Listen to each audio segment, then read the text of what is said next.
আসসালামু আলাইকুম। আজকে শুক্রবার সকাল থেকে বৃষ্টি শুরু হয়েছে, বন্ধ হচ্ছে না।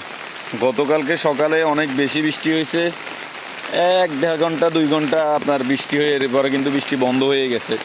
এরপরে পুরা দিনে কিন্তু আপনার বৃষ্টি ছিল না। এখন আজকে শুক্রবার সকাল থেকে যে বৃষ্টি শুরু হয়েছে, এই যে এখনও বন্ধ হওয়ার নাম নেই।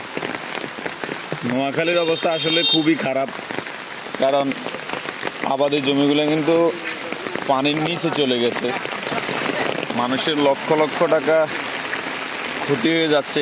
গেছে বছর এই দিনে কিন্তু বন্যা ছিল, আবাদি জমিগুলা পানির নিচে ছিল, যার কারণে ফসল হয় নাই। এই বছরও সেম অবস্থা।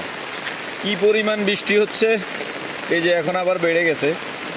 তবে আমার মনে হয় যে বন্যা তো আসলে আপনার 15-20 দিন আগে বন্যা হয়ে গেছে, এখনও পানি কিন্তু মোটামুটি খাল খননের কারণে হয়তো একটু কমেছে, কিন্তু এখন আবার বৃষ্টি হচ্ছে, আবারও পানি বাড়তেছে।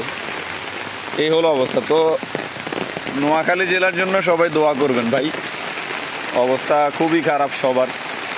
কারণ টানা বৃষ্টি হইলেই তো আপনার যারা কাজকর্ম করে বা দিনমজুর, তাদের চলতে অনেক কষ্ট হয়ে যায়।